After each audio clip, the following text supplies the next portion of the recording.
In this lecture we're going to look at Sightlines and Airspace, the sightlines through your store and the airspace above the shelving in your store. Whenever you lower the shelf height, you create great sightlines. You allow shoppers to look deeply into your store and navigate more quickly to things that they need or things that you want them to get to. The other thing about low sightlines is it allows women to linger longer in stores by removing isolated areas in the store. In larger stores, very high shelves, very high fixtures often make women feel intimidated, especially late night shopping. When we've seen this happen in grocery all around the world, the sightlines have come down, the height of displays have dropped, people feel safer and the stores feel lighter. More airspace is key. The more you can create a sense of height in your store, the more spacious, the more welcoming the store feels. The balance is the space has to be practical. You have to be able to have the store with the right stock to make sure the shopping experience is better. There's no point in having very low sightlines and not enough stock. It is a balance. But when you do that, when you change part of your store, you'll start to see a difference in the store. The real practicality is about airspace. Once you get above your fixtures, between the top of the fixture and the top of your store, the ceiling of your store, it can be a great space to have fun in, but please don't overdo it.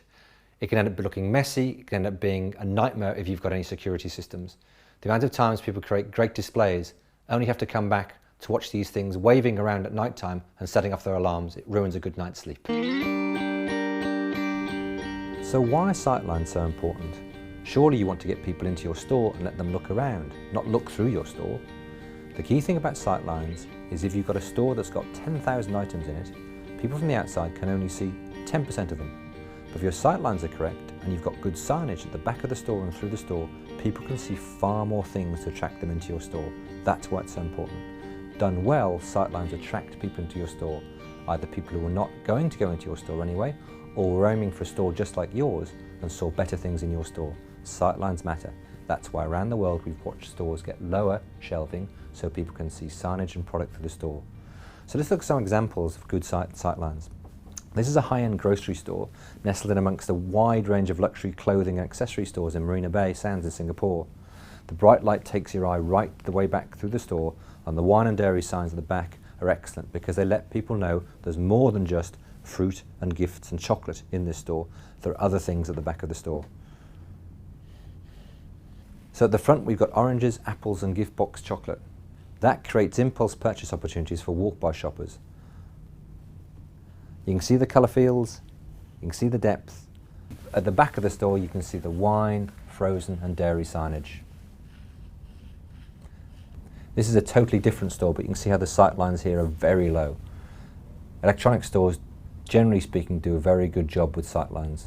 They get the idea that to be able to look through to all those brands, Samsung, LG, Sony, Electrolux, all the way through that store. Amazing brands that you can see. That really is a great store layout to attract people into the store. This is awful. I've talked many times about very tall fixtures and fittings. Poor sightlines inside grocery stores frighten women. High and narrow fixtures intimidate shoppers, especially female shoppers. When they're there at night, they feel isolated and vulnerable. They're very confined spaces. This is Spinney's grocery store in Dubai, and it breaks every one of the rules. It's a great example of what not to do. Now, I'm sure they've bought a great site, they've leased a great site in a great area. It's a convenience type grocery store, but they've got a very small store with a lot of ceiling space, so they've used every bit of it. The fixtures are so narrow and high, they need steel wires, attachments into the ceiling to keep them stable. That's how tall they are.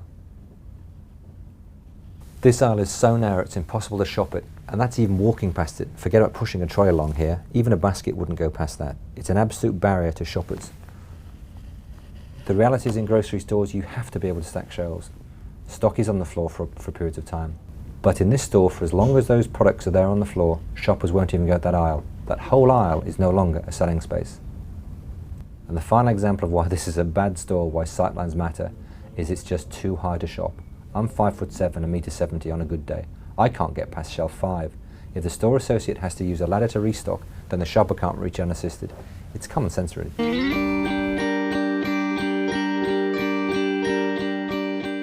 Our challenge for you today is to go and find a modern, international or national retailer and look at what they've done with their sightlines. Whether they be fashion or grocery or convenience, you'll see what they've done is drop their sightlines and increase their light. It gives a much more attractive and much more welcoming space to retail in. If you look at your own store, look at what's happening there. Look at the sightlines, look how high they are, and you make the decision what you want to do about sightlines in your store.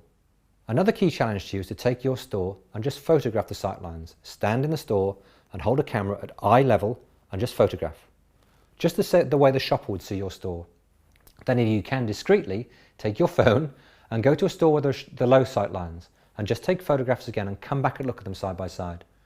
When you've taken those photographs in your own store, of the sightlines in your store and other stores, upload them to roadtoretail.com and let's look at those and share them. Again, what works well and what doesn't work well. What are your observations when you do that? Don't just upload the photos, tell us what you think works well and what doesn't work well.